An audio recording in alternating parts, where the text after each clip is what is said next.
Channel. तो guys finally मैं आप सबके लिए लेकर आ गई हूँ second chapter of 7th class ICSE Selina biology. जो कि हमारा ऑर्गेनाइजेशन लिविंग बींग से रिलेटेड था, बट बेसिकली हम इसमें प्लांट टिश्यूज और एनिमल टिश्यूज को कंसिडर करते हैं। First part we have already discuss about the organisation living beings, tissues definition, plant tissues, meristematic tissues definition with their functions. और next part में हम क्या डिस्कस करेंगे ये भी समझ लो। First, some types of meristematic tissues and the definition with functions. Next, the function of meristem. Third one is the observation of diagram of tissues in the different position of a plant body. मतलब कौन कौन से जगह पे कौन कौन सी tissue plant के body के अंदर प्रेजेंट रहती है, वो आपको डायग्राम बाय डायग्राम हम आपको दिखाने वाले हैं और समझाने भी वाले हैं। फोर्थ हम समझेंगे परमानेंट टिश्यू के बारे में, सिंपल परमानेंट टिश्यू और उसके सिंपल परमानेंट टिश्यू के subdivided first type of tissue parenchyma को समझेंगे। Without wasting any time let's get started about the apical meristem. तो these are situated at the growing tip of stems and roots. Growing tip of का मतलब समझते हो, जहां से steam और जहां से रूट बढ़ रहा है। रूट कहाँ से बढ़ता है? नीचे की ओर बढ़ता है, तो बेसिकली उसके निचले हिस्से में ये एपिकल मेरिस्टेम देखने को मिलेगा। और जो स्टीम होता है वो ऊपर की ओर बढ़ता है, तो बेसिकली उसमें ऊपरी भाग में आपको मिलेगा ये एपिकल मेरिस्टेम देखने को।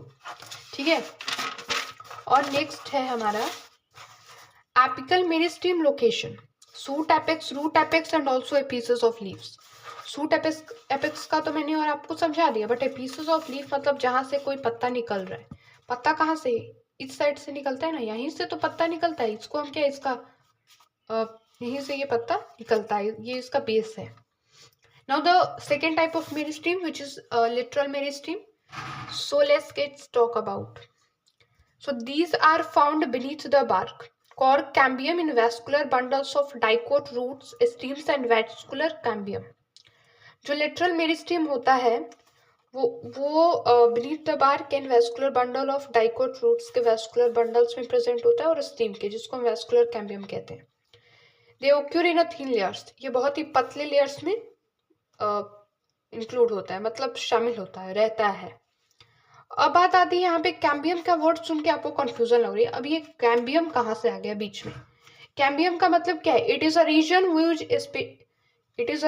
Who is responsible for growth in thickness.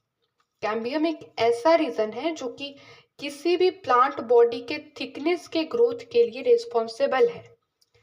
Now the third type of meristem which is intercalary meristem. They are located at base of leaves और इंटरनोड। ये कहाँ पे होता है? लीफ के बेस पर, यहाँ पर, जिसको हम इंटरनोड कहते हैं, जहाँ से कोई पत्ता निकल रहा है, इस साइड को हम इंटरनोड कहते हैं। That is stems of grasses and other monocots. ठीक है, such tissues also occurs below the nodes, और ये टिश्यूज नोड्स के अंदर देखे जाते हैं, इस साइड में। ठीक है, let's introduce to the plants and animals. तो काफी बच्चे कंफ्यूज होते हैं प्लांट्स और एनिमल्स को लेके। एग्जाम्स में ये क्वेश्चन आता है कि प्लांट और एनिमल्स को किस टाइप के वो हैं, किस टाइप के वो ऑर्गेनिज्म है। तो प्लांट है हमारा ऑटोट्रोफिक ऑर्गेनिज्म और एनिमल है हेट्रोट्रोफिक ऑर्गेनिज्म। तो आप बोलोगे कि प्लांट ऑटोट्रोफिक ऑर्गेनिज्म क्यों है और एनिमल्स हेट्रोट्रोफिक ऑर्गेनिज्म क्यों है? बिकॉज दोनों तो लिविंग बीइंग्स के कैटेगरी में दोनों आते हैं, बट इसमें इतना डिफरेंस क्यों?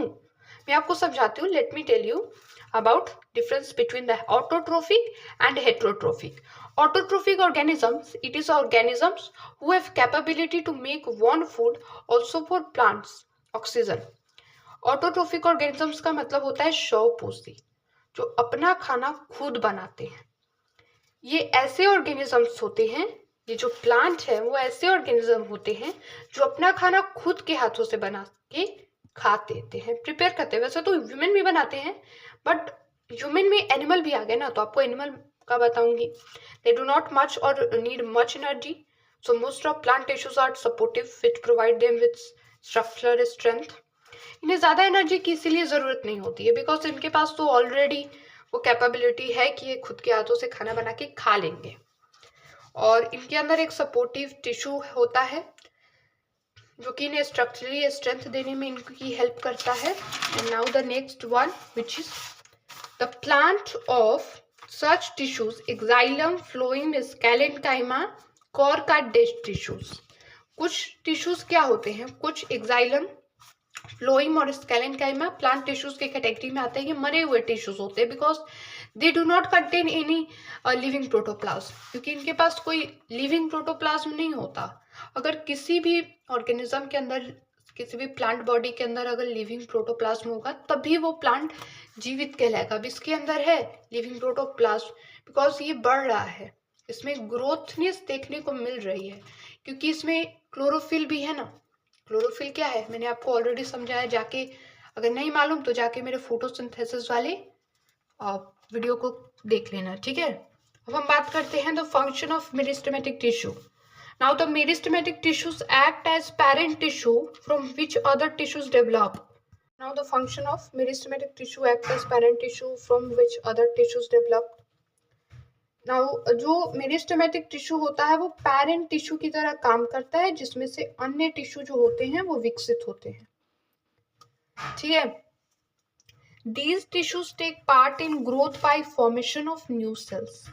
ये जो टिश्यूज होते हैं वो अपना जगह लेते हैं ग्रोथ में, जो कि नए सेल्स जहाँ से प्रोड्यूस होते हैं, जहाँ से वो फॉर्म होते हैं, ठीक है। Now next, with the help of meristem plants continue to produce new leaves, branches, stem and root, flower, fruits and root hairs.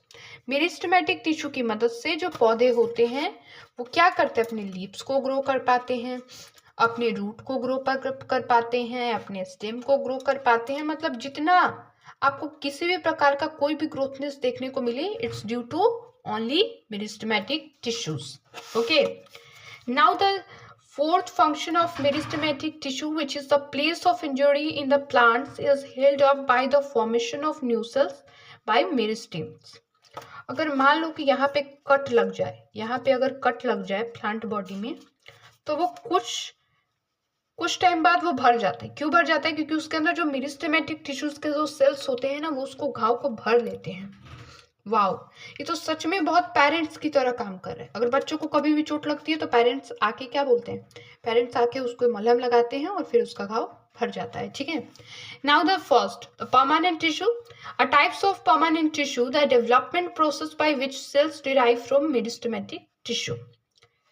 कहने का मतलब है कि परमानेंट टिश्यू क्या है। परमानेंट टिश्यू ये है कि जो भी मेरिस्टेमेटिक टिश्यू से क्या करता है, सेल्स को डिवाइड कर रहा है वो अपने अंदर से मेरिस्टेमेटिक टिश्यू, और वही सेल्स एक साथ मिलके क्या परमानेंट टिश्यू को बनाते हैं, जिनसे उनका एक परमानेंट शेप आता है, परमानेंट साइज आता है, परमानेंट फंक्शंस आता है। इसको हम क्या डिफरेंशिएशन कहते हैं। चलो पहले फिर एक बार और जान लो।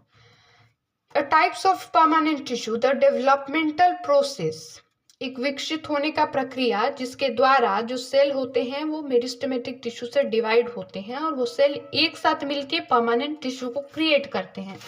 अब बात आती है हमारी परमानेंट टिश्यूज में भी सिंपल और कॉम्प्लेक्स। परमानेंट टिश्यू सिंपल भी हो सकते हैं, कॉम्प्लेक्स भी हो सकते हैं। द सेल्स में भी लिविंग और डेड, और इनके अंदर जो सेल्स होते हैं वो मरे हुए भी हो सकते हैं और जिंदा भी हो सकते हैं। थिन वॉल्ड और थिक वॉल्ड, इनका जो वॉल होता है वो थिन होता है और कुछ कुछ का थिक होता है। जैसे कि ये मान लो सेल वॉल है, वो पूरा थिक लग रहा है, और अगर ऐसा रहेगा तो थिन वॉल है, ठीक है। नाउ थिकनिक में भी रेगुलर और इरेगुलर, इनका जो थिकनिक है वो रेगुलर भी हो सकता है और इरेगुलर भी हो सकता है, इट्स नॉट डिफाइंड, ठीक है।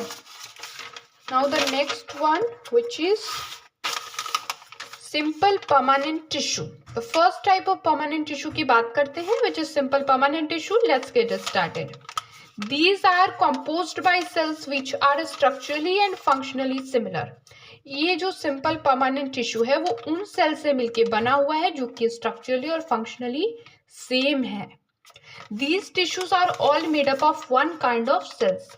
ये जो जितने भी आपको सिंपल परमानेंट टिश्यूज दिखेंगे वो एक ही प्रकार के सेल्स से मिलके बने हुए हैं।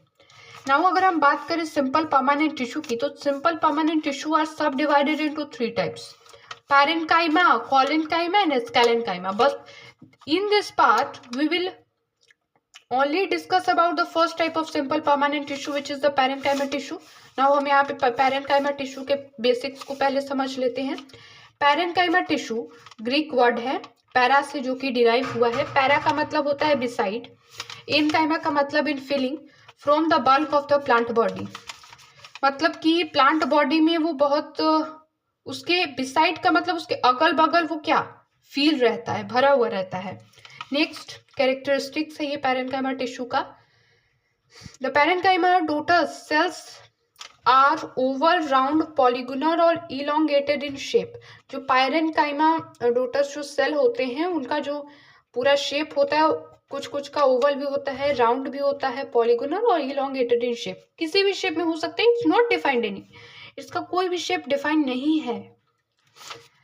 And the cell wall is thin और एनक्लोज्ड डेंस साइटोप्लाज्म, और इसका जो सेल वॉल होता है वो बहुत पतला होता है और एक डेंस साइटोप्लाज्म मैंने आपको यहाँ पे बताया था। कोई भी जैसे कि टिश्यू है उसके अंदर न्यूक्लियस है और उसके पास आसपास का जो एरिया है वो साइटोप्लाज्म पे हमने देख लिया। यहाँ पे हम देख लिया कि है जो मतलब उसके अंदर एक न्यूक्लियस पाया जाता है which contains a small nucleus and surrounded a large central vacuole, उसके चारों ओर एक central vacuole पाया जाता है। Parenchyma serves as packing tissue to fill the spaces between the other tissues, maintain the shape and firmness of plant bodies। जो ये parenchyma tissue होता है ना, अगर मान लो कि ये यहाँ पे टिश्यूज हैं, यहाँ पे टिश्यूज बनाया हुआ है और इनके बीच जो स्पेस मिल रहा है उनको ये पैरेन्काइमा टिश्यू आके भर देते हैं, इसीलिए इन्हें हम पैकिंग टिश्यू कहते हैं, जो कि किसी भी स्पेस को, किसी भी टिश्यूज के बीच के स्पेस को भर देते हैं और उनके शेप को मेंटेन करके रखते हैं एंड फिर्मनेस, और उसके मजबूती को, किसी भी प्लांट बॉडीज में मजबूती बनाने का काम करते हैं ये parenchyma tissue. Now due to its turgid cells, के फूला हुआ सेल्स के कारण the main function of parenchyma is to store and assimilate food. इसका जो मेन फंक्शन है वो क्या है, स्टोर करना और फूड को स्टोर करना, उसे सम्मिलित करना। Now the parenchyma serves as food storage tissue. Parenchyma food storage tissue के नाम से जाना जाता है। That is starch pre in amyloplast in the parenchyma और कॉर्टेक्स ऑफ पोटैटो ट्यूबर। तो यहाँ पे आप इजिली ऑब्जर्व कर सकते हैं, this is a parenchyma tissue where this is the intercellular space and this is the cytoplasm, or you can say cytoplasmic area, this is, and now this is a what, this is a nucleus and this is the cell wall by which this tissue is packed, जहाँ से tissue packed है। this is the cytoplasmic area and this side called beta and this is the vacuole। I hope you have cleared. Bye bye and take care. I will meet you in next part.